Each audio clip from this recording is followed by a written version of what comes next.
શહેરની સુરત જેમ જેમ બદલાઈ રહી છે તેમ તેમ તંત્રની જવાબદારીઓ પણ ઉત્તરોત્તર વધી રહી છે। સુરતી લાલાઓની સુરક્ષા મહાનગરપાલિકાના માથાના દુખાવા સમાન થતી જાય છે। ચોરી, લૂંટ, હત્યા, ગુંડાગીરી સહિત હવે શ્વાનને કારણે તંત્રની દોડધામ વધી ગઈ છે। તમને જાણીને નવાઈ લાગશે, પરંતુ વાત તદ્દન સાચી છે। તો જુઓ આ અહેવાલમાં।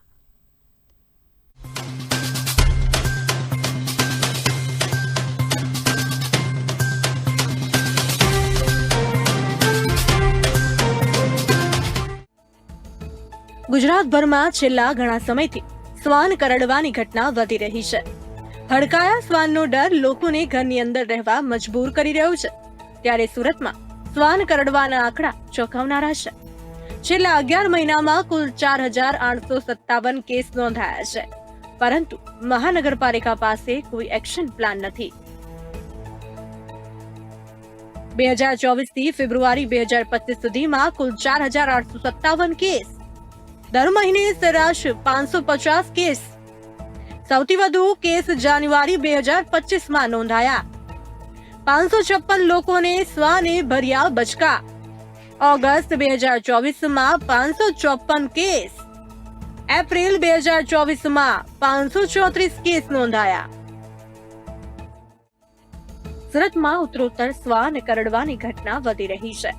લોકો ત્રાહિમામ પોકારી ઉઠ્યા છે, ત્યારે સુરત નગરપાલિકા દ્વારા 2021 થી છેલ્લા 4 વર્ષમાં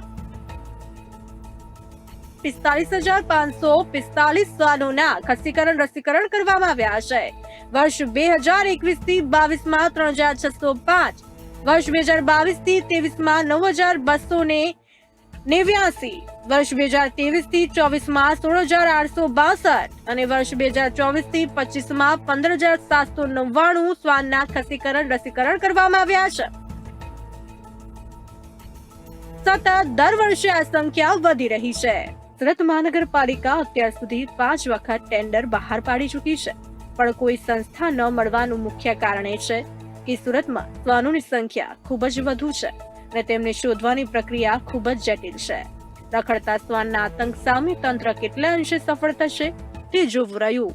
બ્યુરો રિપોર્ટ, બી ઇન્ડિયા ન્યૂઝ।